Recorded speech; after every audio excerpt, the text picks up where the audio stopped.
All right, well, welcome everybody. Good morning. I hope everyone slept okay and managed to get some air conditioning despite the heat yesterday.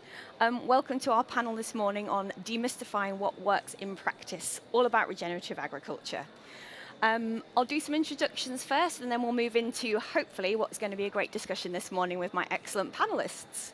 So first of all, I'm Holly Browne, and I'm an Associate Director and the Global Apparel Lead for Anthesis Group. I've got a background in materials and complex global supply chains, and a bit about Anthesis Group. We're the largest group of dedicated sustainability experts in the world. We've got 1,400 employees across 23 countries, and we're also a proud B Corp with a score of 94.9. I have to get that in, otherwise my health and safety guy would go mad with me. But yeah, I'm joined today by three amazing regenerative material providers. So we've got Julian first, who is the co-founder and CEO of Ponda, which is a UK-based startup developing next-generation textiles from plants grown on regenerative wetlands. BioPuff, which is Ponda's first product and is very cool. You should go and look at it. It's over there. Is a plant-based insulation used to replace goose down or synthetic insulation. BioPuff's also been showcased in products by Stella McCartney, Berghaus, and Sheep Inc., and it now offers fully factored garments powered by BioPuff for a range of customers. Next, we've got Niccy Kol. Niccy believes that regeneration happens through relationships. With 30 years of international experience in fashion and textiles, she now focuses on Raddis cotton to connect farmers, brands, and manufacturers in transparent regenerative supply networks, proving that co-creation, collaboration, and long-term commitment can create real change at scale. And last of our producers, but not least, is Victoire de Pourtales. She is the president of 91530 Le Marais, where regenerative agriculture meets art and material innovation through the development of traceable hemp-based materials designed for the future of luxury and interior design. And then we also have a fantastic brand representative who has seen the challenges, but also the positives in sourcing regenerative materials. We've got Grogan, who's the sustainability lead at Nobody's Child. They're a London-based women's wear label focused on creating fashion that doesn't cost the earth. She oversees the brand's strategy across all areas of sustainability, from carbon to digital product passports to supply chain social impact and better material sourcing. So, very, very well qualified to help us dig today into our topic. So we want to look at what works and what doesn't work in practice in regenerative agriculture. So obviously, yesterday there was a fantastic panel on regenerative agriculture. We all know it changes lives, it builds resilience in communities, it supports farmers to manage their social, economic, and nature risk, and it contributes positively to ecosystems. Niccy and Philly have both been lucky enough to go out to see regenerative cotton, and they both were, you've got to see it to believe it. It's so fantastic. And, you know, I really want to go, but you know, that's for another day. But yeah, it's been on our lineup at Future Fabric since 2019, which is, you know, but now I think fashion has got to a place where we can maybe stop thinking about doing less harm, but maybe we can move on to thinking about how we can actually do good. And I think regenerative agriculture really has the power to do that. And I think the question, though, is, I know from lots of you in the room, how do you actually get these fibers into your collections in a meaningful way that allows these guys to keep doing the amazing things that they're doing? So we're going to try and unlock a little bit of that today, find solutions, tell stories, and look at how we can support systemic change in the industry. So I'm going to start, Julian, with you, if you don't mind. What do you think, what are the practical implications of using regenerative fibers? And how can brands integrate materials like BioPuff in their collections? Yeah, thank you very much. Well, I'm sure Philly will have lots of great things to say about this as well. But I think, first of all, you've got to think about, obviously, the product that you're making and who is it for, but also who you've got to sell it to. And I mean sell it not just externally to your consumers or customers, but also internally. Like, who are you having to persuade to use these new, novel, regenerative materials, which might take a lot of work and resources in order to be able to include into your collection? And then when that's sort of understood as well, and you know sort of who are the really important stakeholders when it comes to choosing a regen material or not, I think then you've got to think, what is then the story or narrative that I'm building around this as well? Because as Holly, you just mentioned across the panel yesterday, we've heard that regen agriculture has so many benefits, from carbon to water to biodiversity to farming resilience. There's so many different benefits to it. And I think often it can be quite helpful to pick one of those sort of like key cornerstone benefits as well, and build a story and narrative around that. Because then you can decide as a brand, as a designer, what direction do you want your brand and company to go in as well, and how can you build a philosophy and a movement sort of internally for using regen materials, so you can inspire others as well. That's really interesting. Niccy, what does regenerative agriculture look like in practice in cotton, and what does it mean for the farmers you work with? That's, I think, one of the most important questions. Until now, farmers are really marginalized. They are not taken that serious. They are ruined by pesticides and traders and by Monsantos, etc. We have to give them agency again. And for them, it means getting into the regenerative space, getting into the real thing. It's getting healthy. It's not only healthy of the soil, but especially of their own community, their own nutrition, etc. And seeing that they are able to regain influence on their own land, on their own crops, creating trust with direct connections. That is what really where the magic lies. So, that's the most important thing. And Victoire, what role does collaboration and education across the value chain play in making progress in regenerative agriculture? Well, first of all, we have a farm just outside of Paris, and the idea is that we also invite artists and scientists to work with the local farmers. We invite them because we wanted to build the community, but also because we think it's very important to be in collaboration. We work with the School of the Beaux-Arts and the School of Fashion, EFM, so the educational part is very important. They come on site, they come at the farm, they see we produce hemp, they see how we work, the rotting and the whole transformation system. And we have a space where we invite farmers, it's called Accueil à la Ferme, and everything is done with the local materials from the farm. So I think this experience and collaboration with the schools are very important. And then we have the artistic part, which for us is very interesting because we want to talk about what's happening also within the soil. So the artists come and understand also, what's happening with the farmers.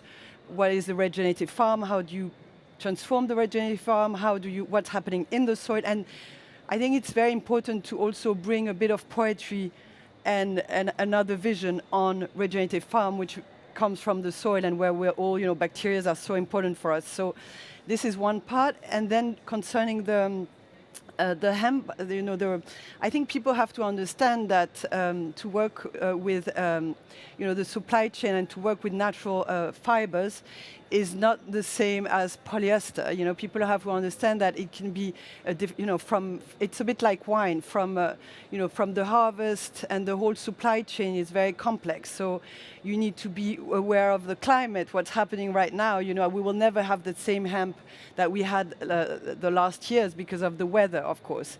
So I think it's very important to also take time and that they understand that, the quality, and it's really like good wine. We could do it like, for example, in China, people do hemp, the rotting part, which is a very important part.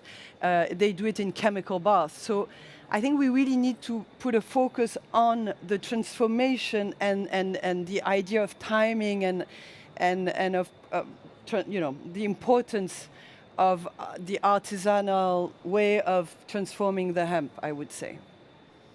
I think that's really interesting, and I think it kind of brings together what you guys have said. It's different. It's making things in a regenerative way isn't the standard basic thing that everybody does, and I think we as designers and brands have to kind of work with that. And that brings me to you, Philly. So, I mean, how have Nobody's Child integrated regenerative cotton into your collections? Well, this project has been like over 2 years in the making. We started the conversations a few weeks after I first ever joined NC. It's involved a lot of conversations cross-functionally. We had to make sure that, well, I was first of all instantly sold from the sustainability side for all the reasons that you guys have gone through. But it's so important that things work for other functions. So we had to make sure that we had all the right technical data sheets for our tech team, that the fabric was going to stand up to the durability tests and the dyeing tests. And then the buyers needed, and the designers needed to understand the sort of the properties, any potential uplift on cost, and how it was going to actually affect their day-to-day and their product and their KPIs or metrics of their own function. Then we also had to work quite a lot with our supplier, which was quite wacky. We've never done it before. We had to basically ask our supplier from our laptops in Angel in North London to say, you know, you normally source cotton for us. We're actually going to tell you what farm to source it from, if that's all right. Do you mind? And so it took quite a lot of conversation, quite a lot of back and forth.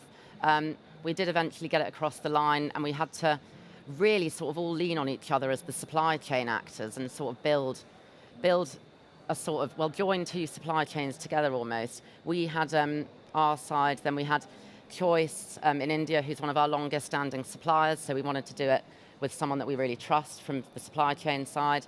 Then we had to work with his mill, his fabric mill, and make sure that then we had to make his fabric mill make friends with the yarn mill that Matera use. We did it with Matera. And yeah, then we had to then we went to the farms, which was really beneficial. But I think, yeah, the biggest sort of learning from my side as a sustainability nerd is just get people on board from other functions ASAP, because otherwise you're in your own echo chamber getting all excited about the myriad environmental and social benefits of innovative fibres. But then what's the and then what? How do you get other functions to get it? And you have to sort of, yeah, really involve everyone from the get-go, frankly. Yeah, and even at Future Fabrics, this is the first time I've ever come with other people beyond me from other functions. We've got Evie, the buyer, Rachel, the designer, and Kat and Em from our creative team. And so we can just really sort of be efficient in what we're going to bring back to the business. Very exciting. Yeah. And I love that, bringing all your team along with you. That's very cool. Back to Niccy, Julian, Victoire. What do you think are the biggest misconceptions that brands or buyers have about sourcing regenerative fibres? Victoire, I'll go to you first. That's a big question. I think that as we mentioned earlier, the problem is, of course, the supply chain is kind of very complex, and for those brands, sometimes the question of timing and is a bit of a complexity. So, I think that what's important is that it needs to be in the core philosophy of the brand. We have to stop doing kind of capsule and using it for the marketing issues. I think that, as you mentioned earlier, I think it needs to be more the philosophy of the brand, and that we just did this great collaboration with this brand called Another Tomorrow, and the designer's a great friend, and it was in the beginning we were like, we're just gonna do like a capsule just to try it out, because of course they want the whole. I mean, the issue is, of course, you need to have a big quantity, and that's what we did at the farm in the beginning. We knew, we did a lot of R&D, mixing hemp with cotton, with making denim. But then we also thought it's interesting to have the pure material. Yeah. And it's also really interesting to see, like, how some brands have this kind of philosophy, and they're like, okay, we'll go and we won't do like a capsule, and then they decide to do a whole collection. And I think that it's also, I would say it's also, it needs to, be really at the core, and they need to, it's also a bit of a philosophy, I would say, we as a farm, we're open to the public, we do a lot of events, and they were also interested in like collaborating and to have this kind of, also the community aspect of the project. And as you mentioned, I think the idea of when we started at the farm, because I come from the art world, and my husband was more in media, and my dad was a farmer, so that's how all this happened. And when we started, to transform the farm into a regenerative, we really were like, we need to also go and see our neighbors' farmers, explain them what we do. It needs to be around the community. It really. So what I would say is that it's more as looking at the fashion world and the issue also that fashion is going through right now. I would really say that it needs to be a kind of a core philosophy that they need to embrace. Excellent. Niccy? Yeah, I can only underline that, of course.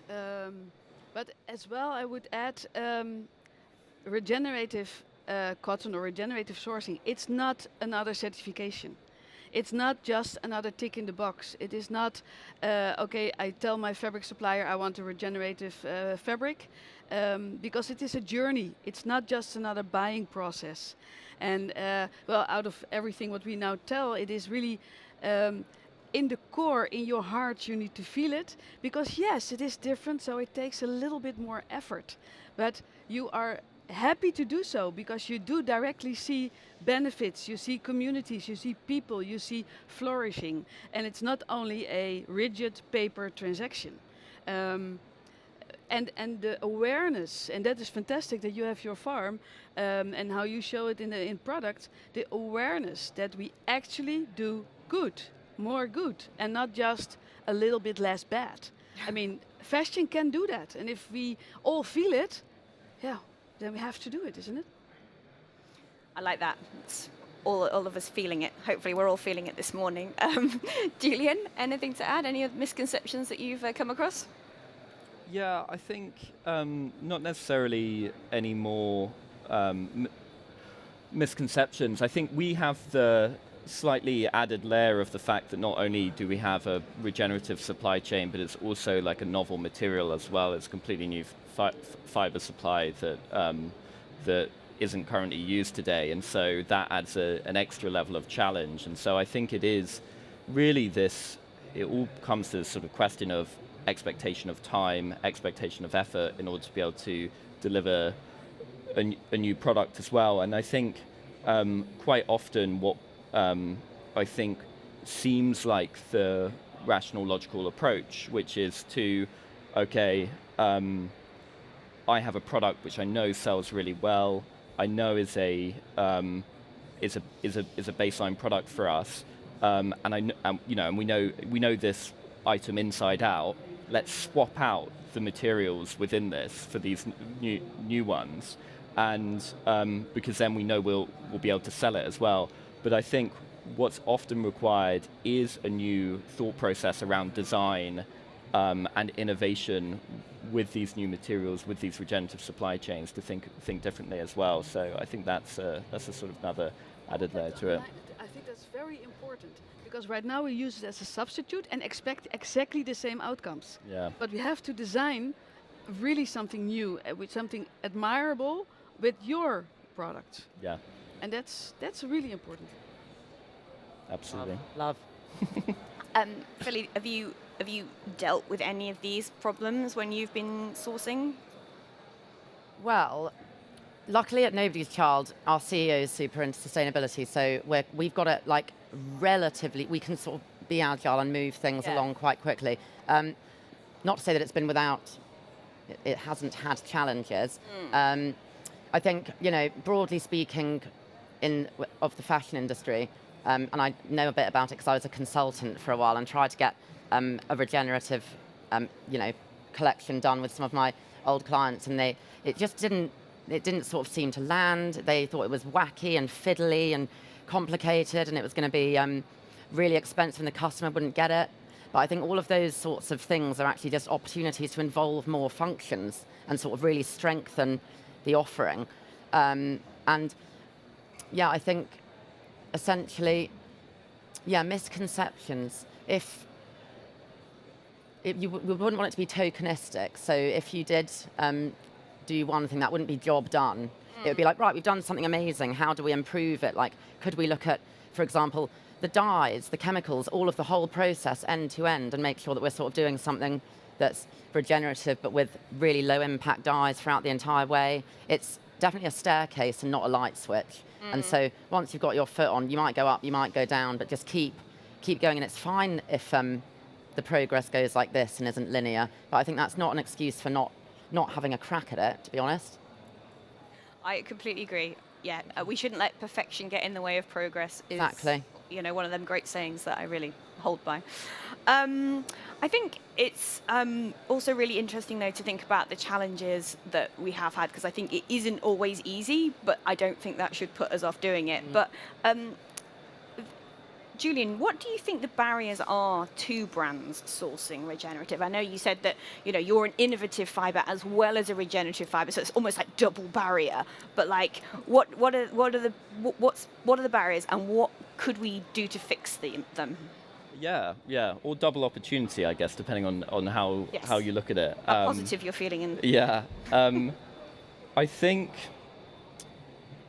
Again, I'd have to sort of echo the previous points I just made on how we design for it. But I think when we think about new materials, I think we're often framed around the idea that that the textiles that we're replacing our products with, obviously it's really important, as you said, Philly, that they perform well and they fit the function that you're applying them through.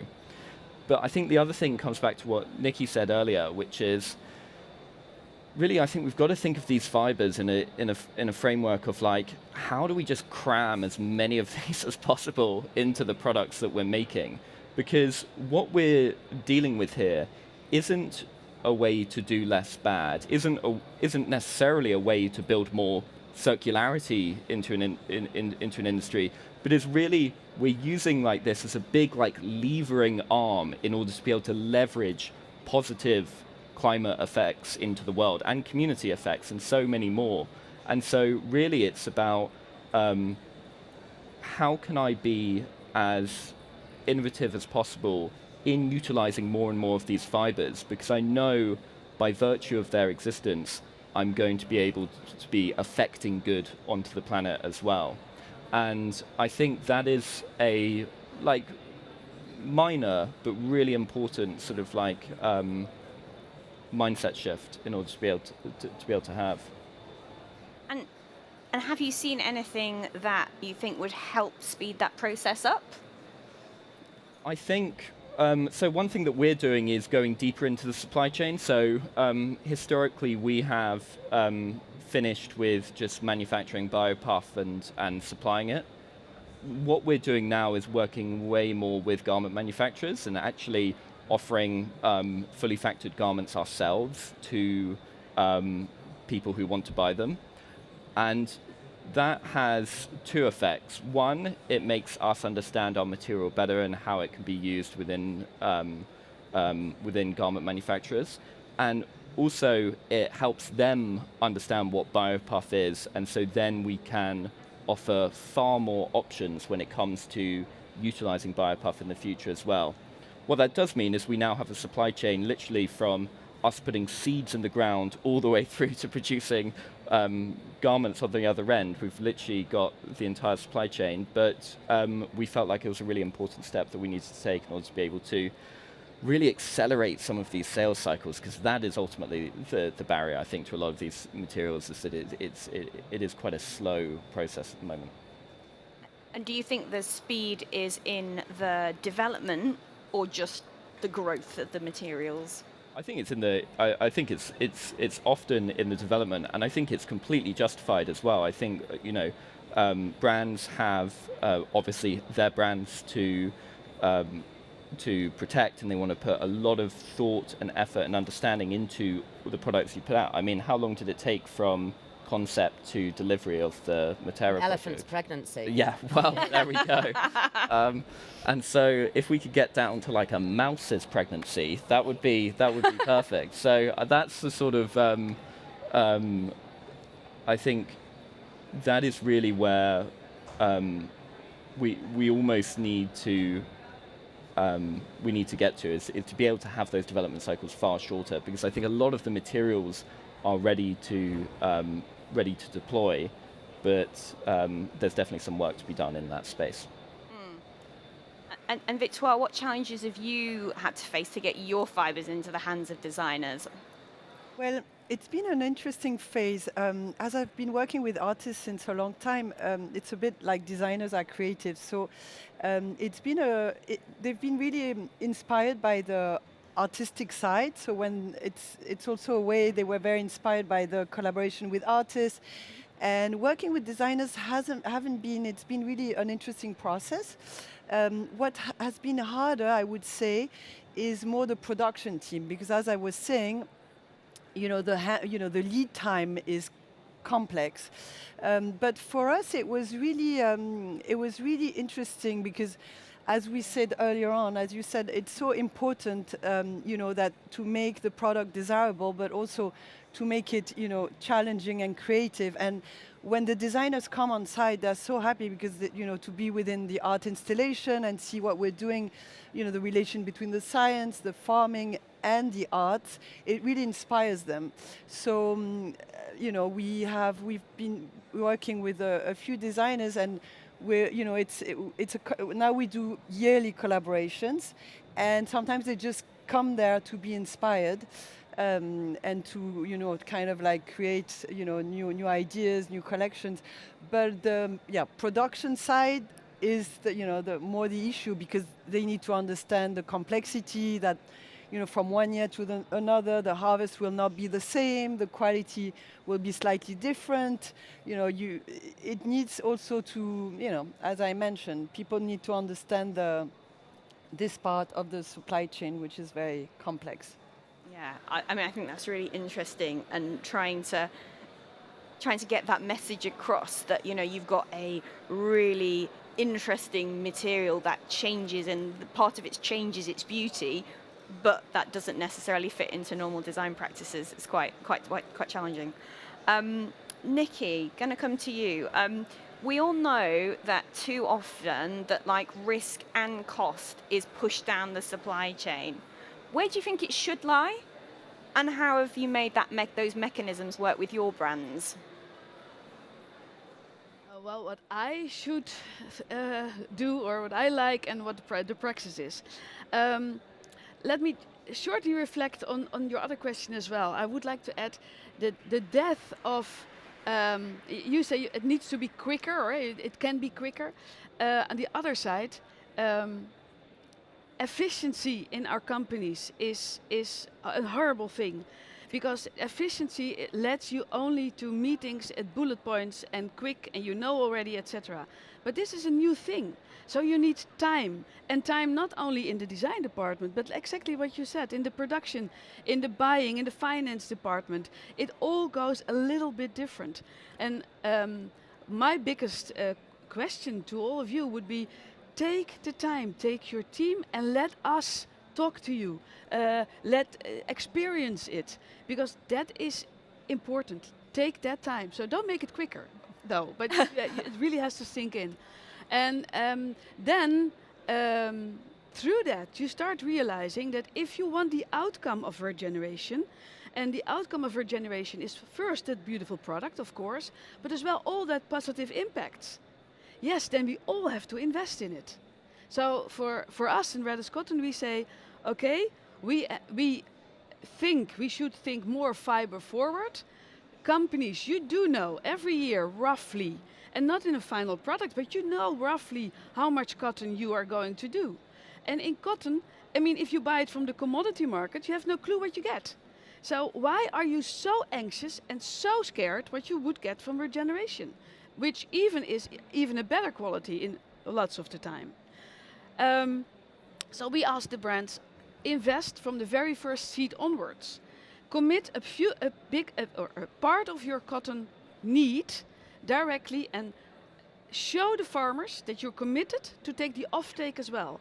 Don't let him work that hard and say at the end, yeah, but the price is not correct. So it needs to be a mutual relationship. And in that mutual relationship, you share as well the costs and the risks. in our place, we say, yes, we think we're going to supply you that amount of cotton, but it is not a fixed amount. It is a bandwidth, because nature does its thing. And within that bandwidth, we always supply. So it's not a fixed figure. And of course, that is something we're not dealing with yet, right? Because contracts are always very fixed, and there are always rigor measurements around it that we need to supply it. Yeah, so, and my biggest question, but that's my personal thing, in all the companies, rethink your marketing budget, for example. One fashion show, and you can do 2 years of support 2 years of regenerative agriculture. One advertising in Vogue, and don't let them out, but rethink different budgets over the different departments. Don't let it only be production who takes care of the margin, or CSR who takes care of a little bit of innovation budget. But see it as the holistic thing. And then is the efficiency, where we're now at nowadays, the biggest hurdle. Yeah, really, really well put. Very good. I think understanding how different regenerative materials are and how much more challenging it can be to plug and play them into your supply chain with, existing suppliers, etc. Philly, reflecting on your experience this year, like what changes do you think would help unlock systemic progress? Like how could we all be using regen a little bit more? Well, I'll give you a weird metaphor, obviously. Love a weird metaphor. So sustainability is like a sort of grayscale kaleidoscope where you sort of, every way you turn it, the view shifts slightly. So you could be prioritizing one metric of sustainability and then something else might fall down, and so on and so forth. So you have to sort of just be cognizant that it's sort of, it's a bit of a living ecosystem in itself as a concept. And because of that, I think there's expertise in all functions beyond CSR or sustainability that can ladder up to actually future-proofing the business. And so just as we sort of face these climate crisis issues together, brands and businesses face risk to business and future-proofing their brand together. So I think almost by sort of removing the sustainability concept and sort of making it about risk mitigation, future-proofing, better partnerships with people higher up in your value chain, that seems like more of a tangible concept to grasp cross-functionally. And then you can start having intersectional or cross-functional KPIs, which not only sort of embed, I'm going to say the word sustainability, into other people's day-to-day, but it gets them excited about it, and it sort of makes people feel responsible for their own area of it, because it is just growing so much. There's sort of, it touches everything. Fashion, doesn't it? It's trade, it's art, it's materials, it's like farming, it's tech. It's absolutely, it's a microcosm for like society basically, which is really, really interesting. And so I think there's just a lot for CSR teams to be doing, and we aren't the experts in all the areas. Just because it's tied into the concept doesn't mean that we're the ones who are best placed to actually find the solutions. And outside the brand as well, like there's a lot of expertise in the supply chain partners, and so it needs to be partnership across the entire value chain rather than just prescription. Sort of like, we want that, we'll do that. Like then the tier one will go, well, we want that. It's sort of, everyone just needs to work together, not to sound like Miss World. I think one thing which I think, well, we maybe have touched on lightly as well, which hasn't, which I think we all agreed when we spoke, when we met up last week, really makes an impact, is coming and visiting the regenerative like farms themselves as well, and having and seeing it for yourself, because I think it is so immediately apparent the impact that you can have. Yeah. Once you're in these environments, you can literally feel the kind of biodiversity and the life which is like coming from these environments. And we always welcome anyone to come to our wetlands who are interested in coming and doing some bird watching. It's nice. It's really special. Nice catch. Sorry, I was meant to mention that. No, it's absolutely fine. Yeah. So going to the farms, unbelievable. There were swarms of dragonflies as thick as like your index finger, and they're obviously the apex predator of like the insects on the farm. So if they're there, there must be food for them, which means that there must be, you know, biodiversity there as well. And hearing the human stories of the farmers, it's just a career highlight. It was 2 days, but you know, it's a tough act to follow. Life hasn't really been the same since, or it's exciting. Sounds amazing. I'm very jealous. Did you manage to translate that experience to your team? I mean, obviously they've come today, so you must have said something good. But well, we actually wanted to translate it to our teams as well as our customers, and so actually the farm visit was part of an India trip that we went on together to visit our supplier, who actually had our Matera samples in the works. So we were actually able to take a swatch of fabric from our supplier in Delhi and take it to the farmers in the fields, and they were dying. They were like hugging it to their chest. I let them keep it. They were hugging it to their chest. They'd never seen the end result of their work, which is baffling, isn't it? Like, why aren't we closing that loop? That is nuts to me. Yeah. Like, it's like baking a cake and then just turning your back. It's like, it's so. I think everyone should sort of, as much as the brand should see the fields or the more stages in the supply chain. The supply chain stages need to see the fruits of their labour. And we showed a fabulous female farmer called Varsha, who's the same age as me, and we showed her the designs that these guys had been working on, and everyone gathered round. They were all looking at it, so excited, seeing like, is this what my cotton's going to make? Like, how incredible! That's amazing. And we brought a creative team with us as well to document everything, and so that we could sort of tell the story to our customers, actually sort of get it out, get it into the visual space, as well as it just being a conceptual sort of, you know, a word space, which was really cool. I would recommend everyone does that if they're considering this sort of thing. Well, when you know how well your collection's done, maybe you'll have to come back next year and tell everybody And about it. we'll bring you with us. Oh, yay. How exciting. Excellent. All right, well, it is time if anybody wants to ask some questions. Please put them in the chat. We haven't got any at the moment, so yeah. I'll just keep talking for a little while. Ad lib. Ad lib, yeah, exactly. It's all good. But I think today it's been really, really interesting. I think we've really learned about how regenerative fibres are they're not plug and play, but that doesn't make them any less valuable in our collections. And I think it's that bringing that so what to your teams. Why should they be so interested in making these fab fibres to get them into their collections and take all the work? And I think maybe that your point, Nick, Fitly, about the communication of how we talk internally, the language that we use to really get the different stakeholders on board. I mean, that's what a sustainability person's job is like, right? Always having to try and communicate. Julian, do you want to add something? Yeah, I just wanted to ask Philly as well, that with the, now that you've done this once, is it something that you think will then be like easier the next time? Like, to what extent because it sounded like you had to do quite a lot of like hand holding of like all of the stakeholders through the process because it's novel for everyone. To what extent have those processes become embedded within the supply chain, and to what extent do you think you're going to have to do that again, like next time? I think because like everyone cross-functionally took like a bit of a leap of faith in this and really believed in it. And we had a lot of conversations back and forth. I think people sort of now, we now sort of have a bit of a grasp on the art of the possible, which should make it, you know, a jump of hope rather than a leap of faith. So it's sort of like, you know, it'll still be us being brave, which we need bravery. Look at the weather, like we've got to do something bold to unscrew the world.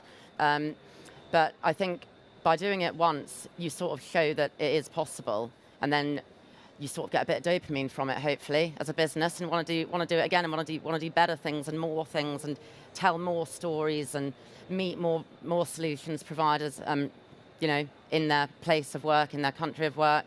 So that's, yeah.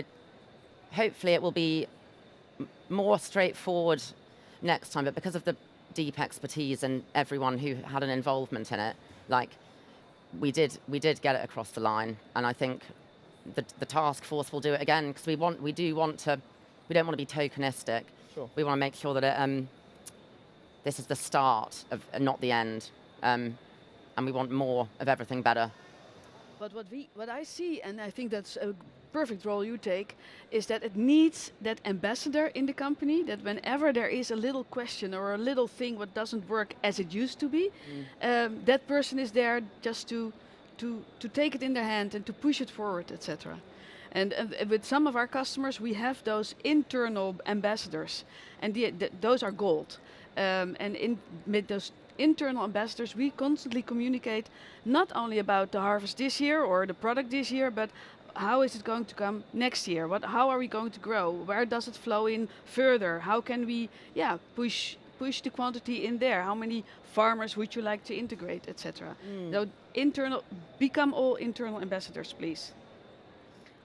I'm very sorry. It turns out that there was loads of questions, but that the Slido hadn't updated itself. So I do apologise to anybody who's asked a question because it is here. But I think there's a really interesting one here that I'd really love to ask the panel.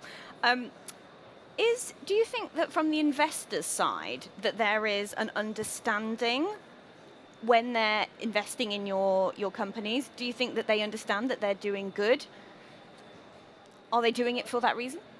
I mean, I personally think so. We're currently actually currently crowdfunding, and we've seen an overwhelming response from that. That I think individual investors really want to get behind Regen Impact as well. And then on the institutional side, we're lucky enough to be backed by 2 venture capital firms, both who are focused on climate, and I think they do understand that this is where the kind of the wind is blowing and the overall direction.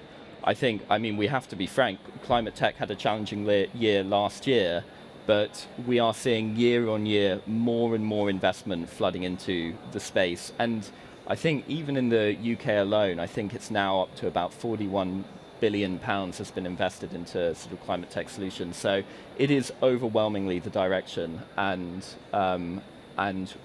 yeah, we've really seen that reflected in the investors who are coming with us. We started with my partner a cryptocurrency around soy called Soylonic, and 50% of this coin goes back to farmers. We work with Demeter, and we have had a lot of investors. It's been really interesting.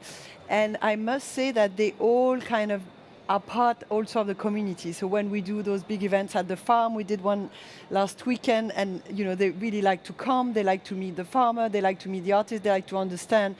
And I think also this aspect of community through Soylonic is very important for us. And we do events all over the world, and they really it can be like private investors, but also family offices, and which are interested in these matters, of course, but some of them not really, and little by little, because it's we work a lot with the tech world. So for us, digital is very important. We work with a lot of artists who are interested in using the technology, and so we really brought a lot of people from the tech world into the farming world, and that has been a very interesting journey.